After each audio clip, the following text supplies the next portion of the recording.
Power का SI मात्रक क्या है? जूल। पहला नंबर सबका हुआ था।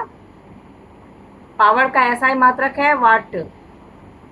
पावर किसे कहते हैं, यानी शक्ति किसे कहते हैं? कार्य करने का जो रेट होता है उसी को शक्ति कहा जाता है। पावर का फार्मूला होता है P=W/T। अगला क्वेश्चन, 1 किलोवाट KWH लिख दीजिएगा ब्रैकेट के अंदर में, बराबर कितना होता है? 3.6 गुना 10⁶ जूल होता है। अगला क्वेश्चन लिखिए, कार्य करने की दर को किस नाम से जाना जाता है? पावर के नाम से जाना जाता है, यानी शक्ति। अगला क्वेश्चन लिखिए, क्या कभी एक बल कार्य नहीं करता है? किस किस सिचुएशन में एक बल कार्य नहीं करता है? सिंगल फोर्स काम नहीं करता है किस किस सिचुएशन में? जब हमारा फोर्स शून्य हो, जब हमारा जो ऑब्जेक्ट हो वो विस्थापित ना हुआ हो, जब हमारा ऑब्जेक्ट जो हो वो स्थिर हो, ये सारे सिचुएशन में हमारा जो फोर्स है वो कार्य नहीं करेगा। आपको बहुत तरह से कभी कभी क्वेश्चन घुमा के दिया जाता है कि अगर मेज पर कोई वस्तु रखा हुआ है तो उस पर कौन सा बल लगा हुआ है, यानी फोर्स लगा हुआ है, और हम लोग समझ नहीं पाते हैं कि इसका आंसर क्या होगा। उस पर कोई फोर्स कार्य नहीं करता है। व्यावसायिक जीवन में ऊर्जा किसके रूप में व्यक्त किया जाता है? ऊर्जा को किस रूप में व्यक्त किया जाता है? फुल फॉर्म में लिख लीजिए किलोवाट घंटा, और शॉर्ट फॉर्म में लिख लीजिए KWH। ऊर्जा को इसी रूप में, जब एनर्जी से रिलेटिव हमारा न्यूमेरिकल मिलता है तो उसके लास्ट में जो आंसर आता है उसको KWH से उसका पावर निकाल के उसका आंसर निकाला जाता है। अगला क्वेश्चन लिखिए, 1 वाट बराबर कितना होता है? 1 जूल/सेकेंड-1।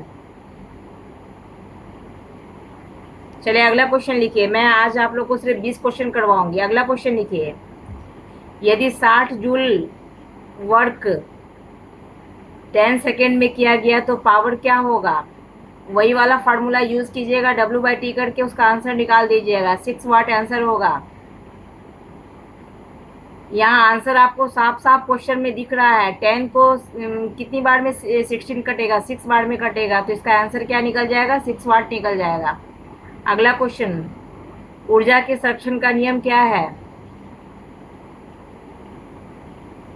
ऊर्जा जो है, एनर्जी जो है, ना तो उत्पन्न होता है ना नष्ट होता है, केवल एक रूप से दूसरे रूप में चेंज होता है। यही है ऊर्जा का संरक्षण का सिद्धांत।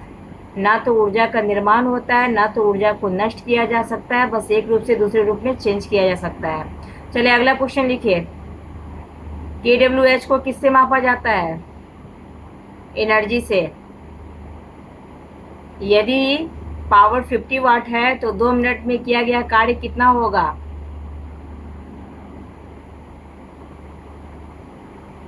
2 मिनट में कितने सेकेंड होते हैं वो सेकेंड पहले आप निकाल लीजिएगा।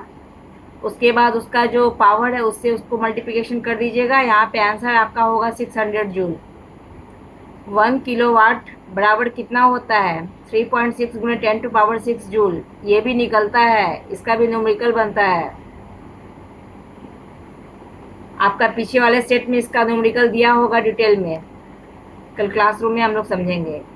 चलिए, पावर का बीमीय सूत्र क्या होता है? MLT माइनस, बताइए बताइए, मैं सबको बताई हुई हूँ, ML/T-3। चलिए अगला क्वेश्चन लिखिए, दैनिक जीवन में शक्ति का उपयोग किसमें किया जाता है, यानी पावर का उपयोग हम लोग कब करते हैं? यहाँ पे 4 ऑप्शन है, पंखा, बल्ब, मिक्सचर, उपयुक्त सभी। हमारे दैनिक जीवन में जितने भी वस्तु हैं जिनका उपयोग है, जो कि फंक्शन करते हैं, वो सारे पावर का यूज़ करते हैं। यानी पंखा भी पावर का यूज़ करता है, बल्ब भी पावर का यूज़ करता है, मिक्सर भी पावर का यूज़ करता है। तो ये सारे आंसर इसके होंगे।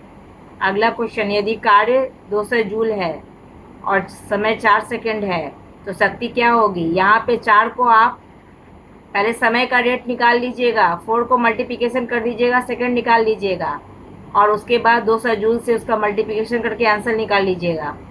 इसका आंसर होगा 40 वाट। अगला क्वेश्चन, ऊर्जा को मापने के लिए कौन सा उपकरण प्रयोग किया जाता है? ऊर्जा मीटर।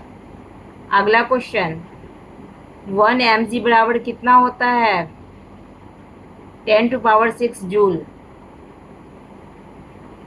क्वेश्चन तो बहुत सारा है, 50 क्वेश्चन है, लेकिन अभी हम लोग ये सॉल्व पेपर में से ना ये 20 क्वेश्चन ही आज हम लोग करके जाते हैं, और जब 50 क्वेश्चन का आंसर हमारा ख़त्म हो जाएगा तो एक दिन हमारा टेस्ट सीरीज होगा, ठीक है। चलिए मॉर्निंग में क्लासरूम में हम लोग मिलते हैं। अभी और बच्चों की तो क्लास बंद है, आप ही लोग की क्लास चल रही है ना कंटिन्यू 9-10 की। तो ठीक है, मॉर्निंग में हम लोग मिलते हैं 9 कितने बजे, 9:15 में मिलते हैं, ठीक है। ओके।